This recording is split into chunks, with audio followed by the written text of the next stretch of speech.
Bismillahirrahmanirrahim. Assalamualaikum warahmatullahi wabarakatuh. Innal hamdalillah nahmaduhu wa nasta'inuhu wa nastaghfiruh wa na'udzu billahi min shururi anfusina wa sayyiati a'malina may yahdihillahu fala mudilla lahu wa may yudlil fala hadiya lahu.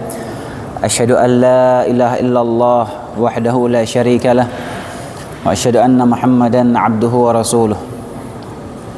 Sallallahu alaihi wa ala alihi wa sallama tasliman katsira, amma ba'd. Allahumma 'allimna ma yanfa'una wanfa'na bima 'allamtana wa zidna ilman wa imanan wa aslih lana sya'nana kullah wa la takilna ila anfusina tarfata 'ain. Hadirin rahimani wa rahimakumullah. Insyaallah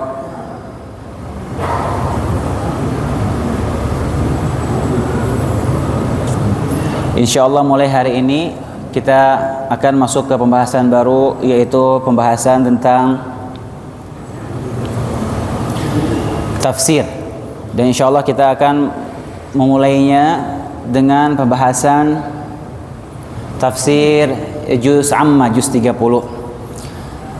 Karena tafsir merupakan sebuah disiplin ilmu yang sangat penting untuk kita pelajari. Karena dengan ilmu tafsir kita bisa memahami makna dan kandungan dari firman Allah Subhanahu wa taala. Yang mana kita tahu Al-Qur'an adalah mukjizat bagi Nabi kita Muhammad alaihi salatu wasalam, dan Al-Qur'an merupakan kitabul huda, kitab petunjuk. Barang siapa yang ingin petunjuk ada dalam Al-Qur'an. Barang siapa yang ingin hidup di atas petunjuk, maka petunjuk itu ada dalam Al-Qur'an.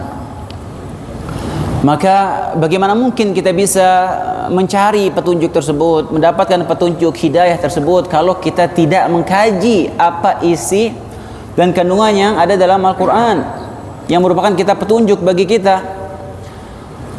Kita tidak bisa mendapatkan, kita tidak bisa mempelajari petunjuk Allah tersebut kecuali dengan kita mengkaji maknanya, kandungannya, mempelajari tafsirnya. Karena terkadang banyak surat-surat yang kita hafalkan, yang kita sudah hafal, yang kita mungkin sering baca sehari-hari, surat-surat itu bertahun-tahun kita baca surat itu. Di dalam surat itu ada banyak sekali petunjuk, ada banyak sekali faedah ilmu dalam surat tersebut, tapi kita tidak tahu. Selama ini kita baca surat itu bertahun-tahun, tapi kita tidak tahu kandungannya, kita tidak tahu faedahnya. Ada petunjuk Allah di situ. Kenapa? Karena kita tidak mempelajari tafsirnya. Karena yang penting bagi kita mempelajari tafsir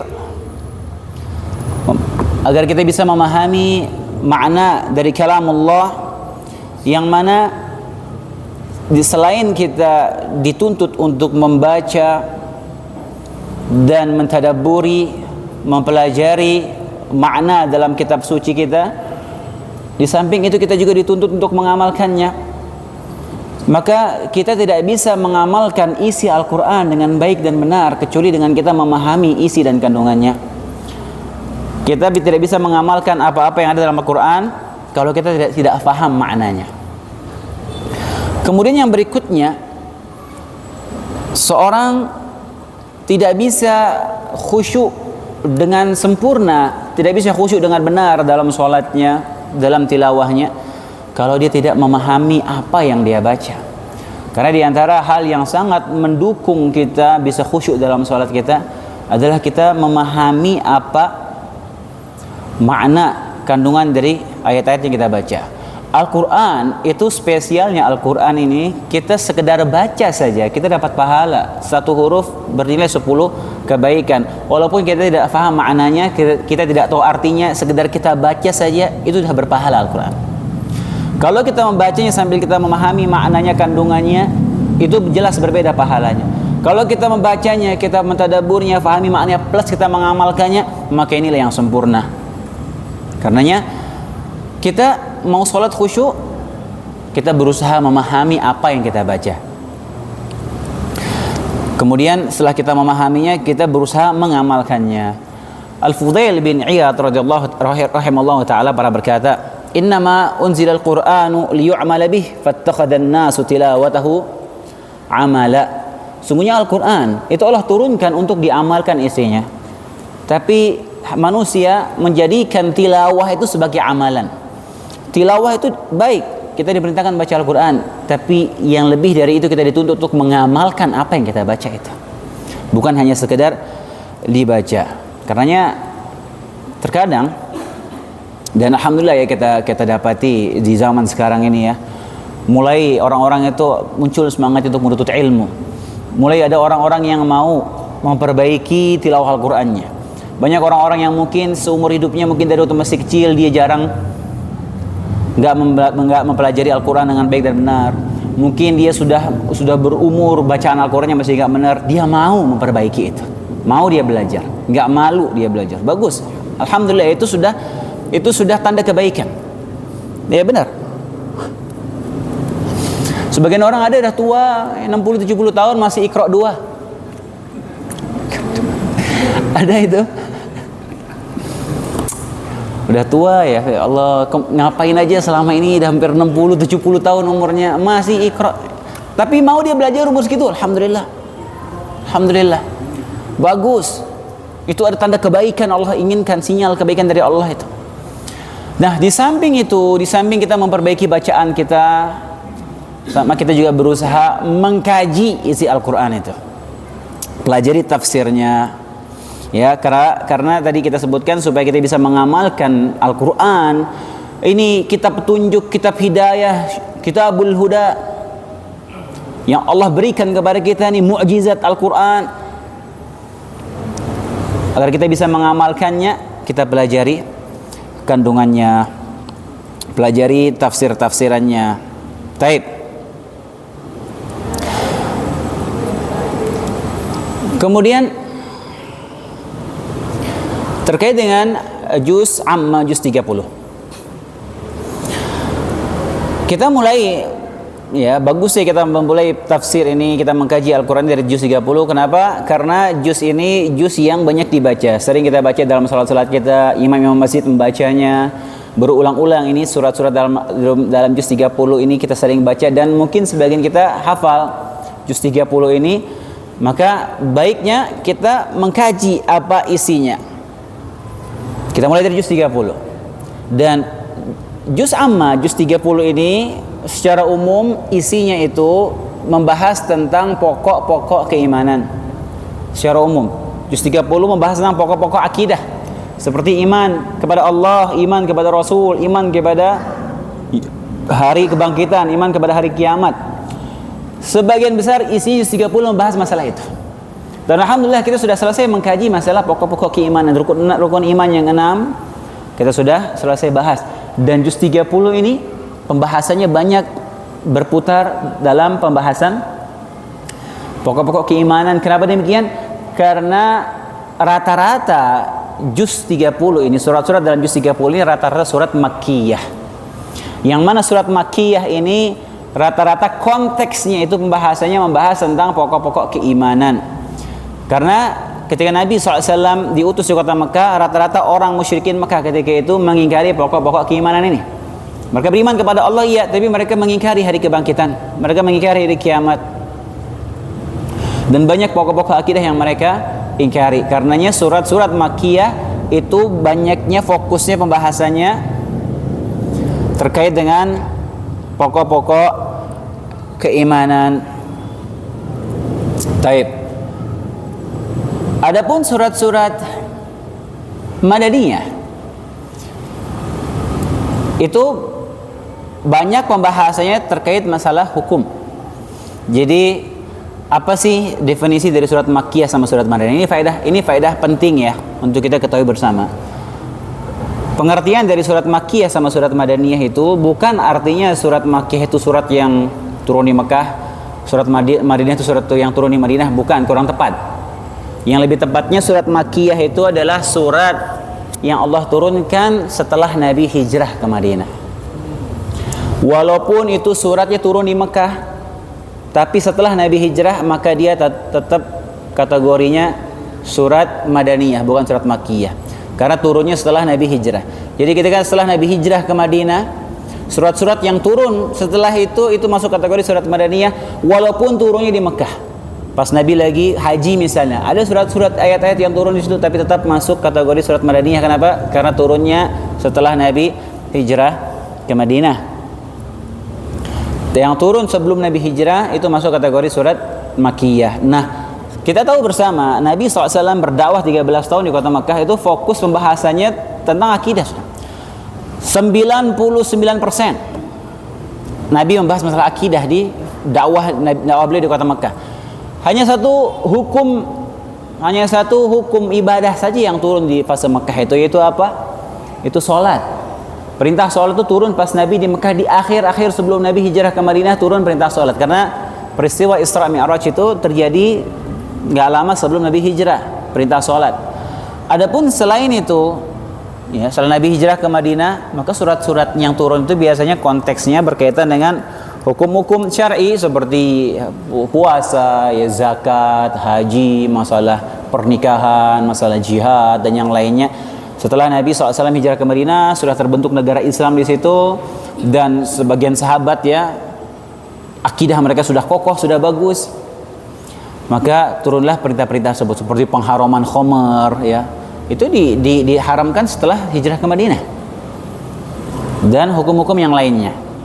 Nah, adapun surat-surat yang turun pasca hijrah ke Madinah walaupun turunnya di Mekah, itu tetap masuk kategori surat Madaniyah. Seperti misalnya surat Idza jaa nasrullahi wal fath wa ra'aitan nas yadkhuluna fi dinillahi afwaja. Itu surat turun di hari tasyrik ketika Nabi haji wada. Tapi tetap dia masuk kategori surat Madaniyah padahal turunnya di Mekah. Demikian juga ayat al-yauma akmaltu lakum dinakum wa atmamtu 'alaikum ni'mati wa raditu lakum al-islam madina. Ini termasuk ayat yang akhir-akhir turun. Ada yang mengatakan itu ayat yang terakhir turun, tapi ada yang menyatakan enggak, ada ayat lagi yang turun setelah itu. Ini turunnya kapan? Ini turunnya pas Nabi lagi wukuf di Arafah, di Haji Wada, tahun ke-10 Hijriyah. Itu ayat turun di situ, tapi tetap masuk kategori surat atau ayat Madaniyah. Semoga bisa difahami. Taib. Jadi penamaan Makkiyah, surat Makkiyah dan Madaniyah itu lebih tepatnya ditinjau dari waktu, ya, bukan ditinjau dari sisi tempat, ya, ditinjau dari waktunya. Taib, hadirin dan hadirat azinallahu wa iyyakum.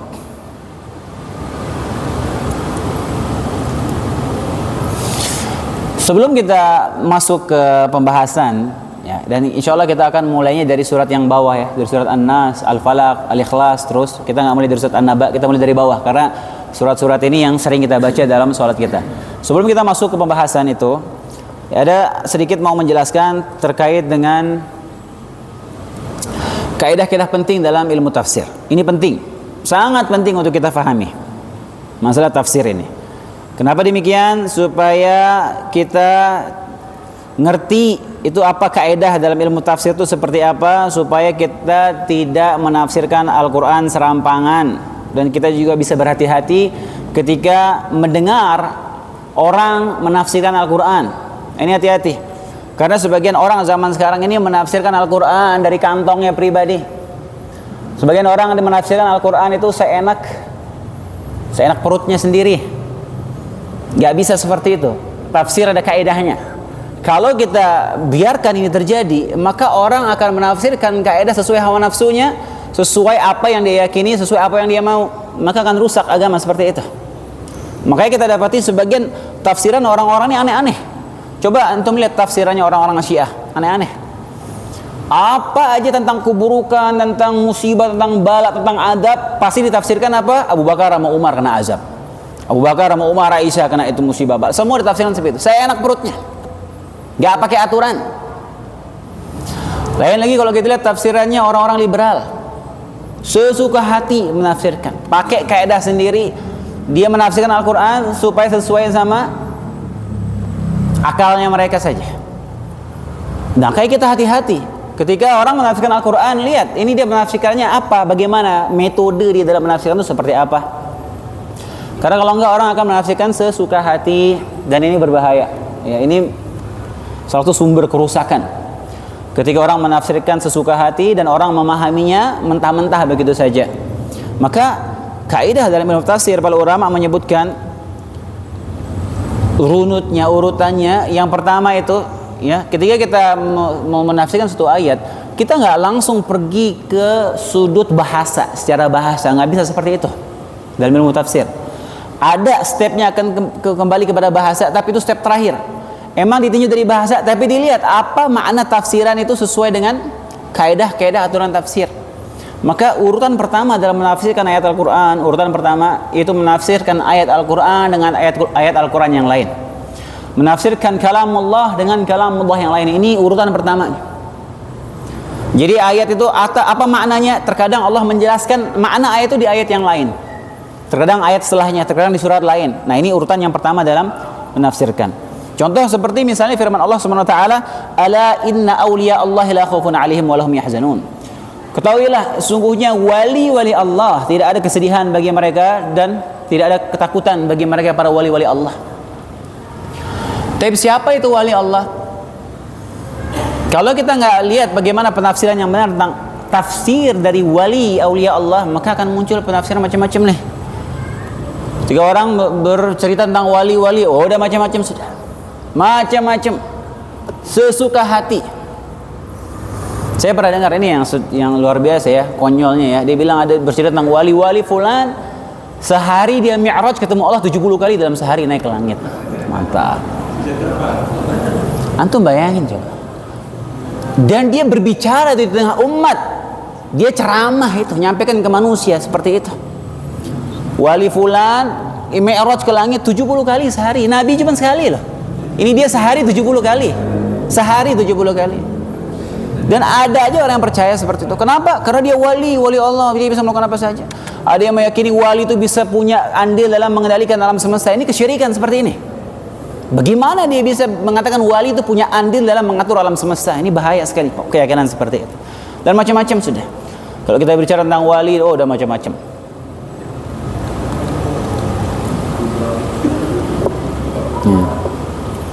Macam-macam ya kisahnya, sudah terlalu banyak kalau mau dikisahkan ya. Konyol-konyol lah intinya.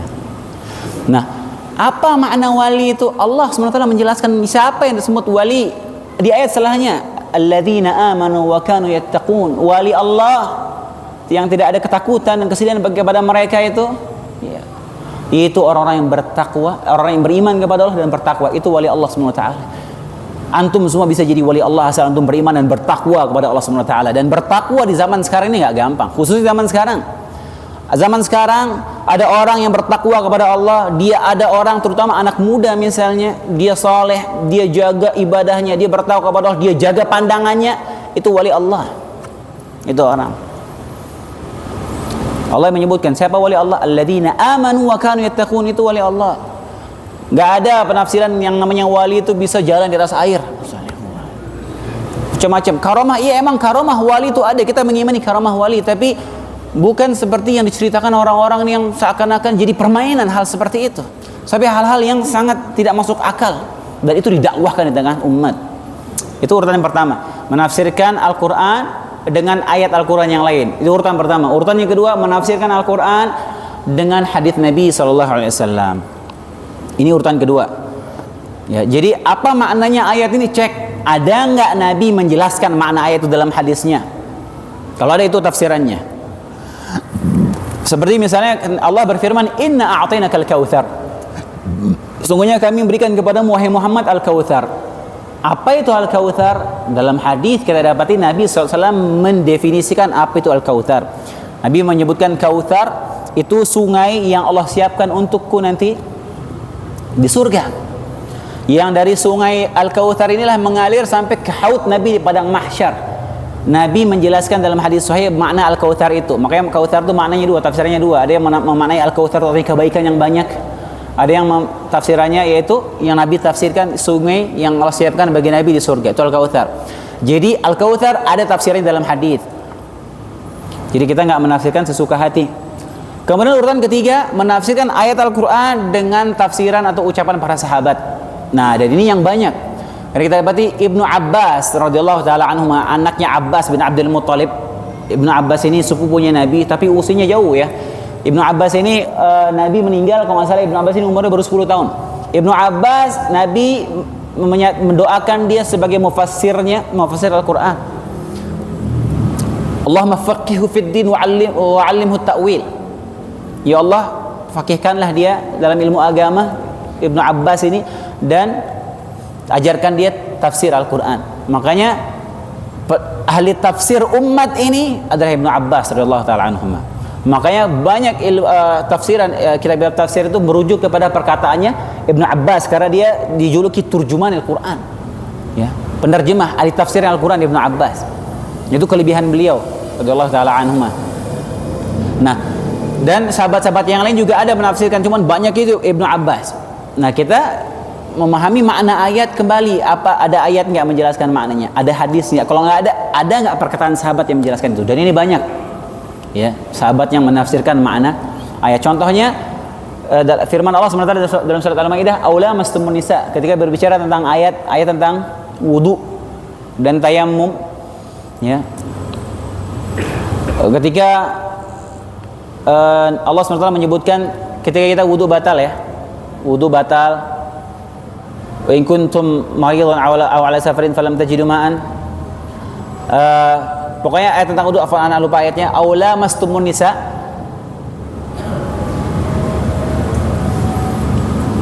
wa in kuntum marda aw ala safarin aw jaa ahadun minkum minal ghaiti aula mastumun nisa. Ya, ana jelaskan menjelaskan tentang waktu ana bahas hari Ahad subuh tentang adab khilaf ulama, ana menjelaskan tentang ayat ini. Jadi ayat itu menjelaskan masalah wudu, kemudian masalah tayammum.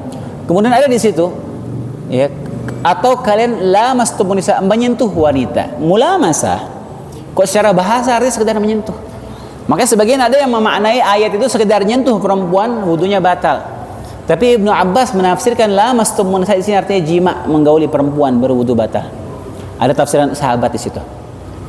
Kemudian yang urutan berikutnya menafsirkan Al-Quran, ya, setelah perkataan sahabat, menafsirkan Al-Quran dengan perkataan para tabi'in.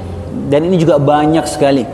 Terkenal para tabi'in, murid-muridnya Ibnu Abbas, murid-muridnya para sahabat seperti Mujahid, seperti Qatadah, seperti dan para tabi'in yang lainnya, ya, banyak mereka ini yang ahli tafsir.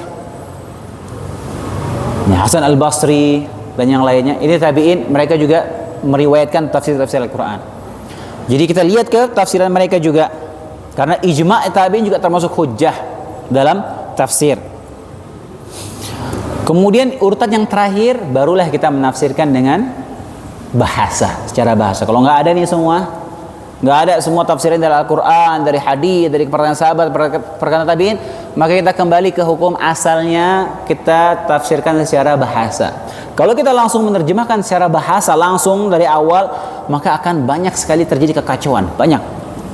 Seperti sholat. Sholat itu secara bahasa artinya doa. Ketika Allah merintahkan wa aqimis sholat, kalau menafsirkan secara bahasa, berdoalah berarti, dirikanlah doa. Jadi cukup berdoa, nggak usah sholat. Ya, repot kalau seperti itu. Kata Allah Subhanahu wa taala, wa'bud rabbaka hatta ya'tiyakal yaqin. Sembahlah Allah, sembahlah Rabb kalian sampai datang al-yaqin. Yakin. Jadi suruh beribadah sampai yakin. Kalau sudah yakin sudah cukup, nggak usah ibadah. Saya sudah yakin. Makanya kenapa kamu nggak sholat? Oh, anda sudah yakin. Yakin di situ tafsirannya apa? Al-maut. Sembahlah Tuhan kalian sampai kalian mati. Bukan yakin. Kalau udah yakin berarti nggak usah ibadah. Ya repot. Makanya inilah urutannya. Kita menafsirkan itu. Al-Quran, ya, ada tahapan-tahapannya. Kemudian bagi orang yang menafsirkan Al-Quran, bagi mufassir, syarat-syarat bagi mufassir itu ulama menyebutkan ada syarat-syaratnya orang itu dia menafsirkan Al-Quran. Pertama, ya, urutan pertama jelas dia harus bertakwa kepada Allah SWT. Harus bertakwa. Kalau ini orang nggak ada takwanya sama Allah, kurang bertakwa kepada Allah SWT, terus mau menafsirkan Al-Quran, nggak usah didengar tafsirannya. Mufassir dia harus orang yang bertakwa kepada Allah SWT. Kemudian yang kedua, dia harus tahu ilmu urutan-urutan yang tadi kita sebutkan sebelumnya. Kemudian yang ketiga, dia harus tahu ilmu tentang asbabun nuzul ayat itu, harus dia tahu. Kalau dia nggak tahu asbabun nuzulnya, pasti akan kacau tafsirannya, pasti. Dan untuk tahu ilmu asbabun nuzul, mau nggak mau dia harus tahu sejarahnya, tahu sirahnya. Kapan ayat itu turun, kenapa ayat itu turun, momennya pas apa, dia harus tahu. Kalau nggak tahu, dia bisa berubah dalam memaknai ayat Al-Quran.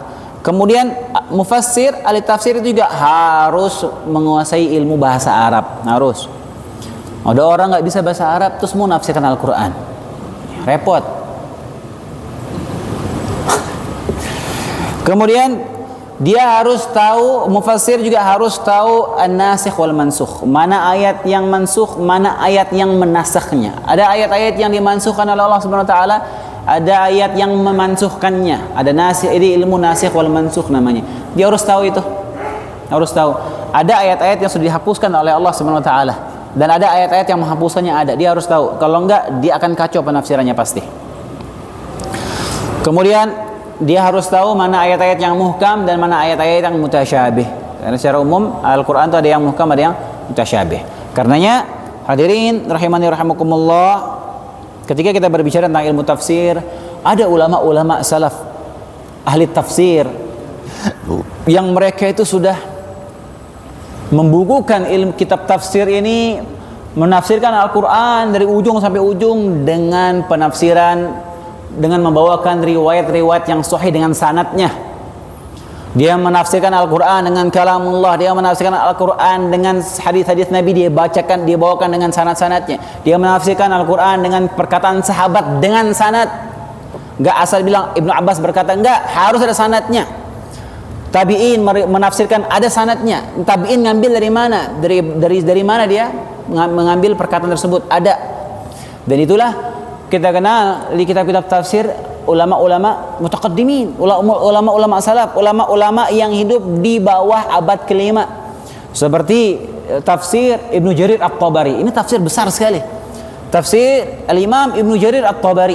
Kemudian ada kitab tafsir Al-Baghawi namanya. Nah, ini dua kitab tafsir yang menafsirkan Al-Quran dengan riwayat-riwayat yang sahih, dia bawakan riwayat-riwayatnya dengan sanadnya. Dan kitab-kitab tafsir, ulama-ulama tafsir yang datang setelahnya, ya seperti tafsir yang terkenal sekali, tafsir Ibnu Katsir. Ibnu Katsir itu ulama abad ke-8. Ibnu Katsir itu ulama abad ke-8. Ibnu Katsir itu muridnya Ibnu Taimiyah. Dia ulama abad ke-8. Kemudian ulama-ulama yang menafsirkan yang lainnya ada banyak ya. Yang zaman-zaman sekarang nih, zaman modern, seperti tafsirnya As-Sa'di. Tafsir Syekh As-Sa'di itu ringkas. Syekh As-Sa'di ini gurunya Syekh Utsaimin. Ringkas, tafsirnya bagus sekali, mudah difahami. Dan rata-rata ulama-ulama tafsir yang datang setelah ulama salaf, rata-rata mereka merujuk ke kitab induk gitu, kitab tafsir besar seperti tafsir At-Tabari, tafsir Al-Baghawi dan yang lainnya. Nah, ini ulama-ulama mutaqaddimin mentafsirkan dengan sanadnya. Jadi kalau itu penafsirannya remah atau yang riwayatnya dhaif atau ada di situ dijelaskan. Jadi kita kalau memahami Al-Quran tinggal kembali ke kitab tafsiran para ulama. Dan rata-rata yang menafsirkan setelah itu merujuk ke kitab-kitab ulama terdahulu. Kemudian juga ulama-ulama Mu'tazilah juga ada jadi mufassir, seperti misalnya Zamakhsyari. Zamakhsyari ini ulama Mu'tazilah besar, dia punya tafsir, ternyata tafsir Zamakhsyari. Dia tafsirnya, dia sering menyisipkan pemikiran-pemikiran Mu'tazilah dalam tafsiran Al-Qur'annya. Ya, makanya kalau kita nggak punya filter, bahaya kita asal membaca kitab tafsir. Apalagi coba antum baca ke tafsirnya orang-orang liberal, coba, waduh, bahaya. Antum baca buku tafsir orang liberal, antum bisa meninggalkan sholat habis itu. Belajar tafsir, buka tafsirnya orang liberal, selesai belajar, antum nggak lagi sholat habis itu. Baca tafsir orang liberal, selesai itu yang perempuan buka jilbab habis itu. Kenapa? Karena dia menafsirkan sesuai apa yang dia mau. Ya, makanya tadi kita bukan kaidahnya, ada aturan dalam ilmu tafsir itu. Taib. Semoga bisa difahami ya, itu sedikit muqaddimah terkait ilmu tafsir, dan yang akan kita bahas ini juga tidak akan keluar dari penafsiran para ulama dari riwayat-riwayat yang sahih. Saya hanya mengumpulkan membacakan dari tafsir-tafsir para ulama, bukan dari penafsiran saya sendiri. Tafsiran para ulama diringkas, dirangkumkan, dan ini kita sampaikan secara ringkas agar mudah dipahami. Taib.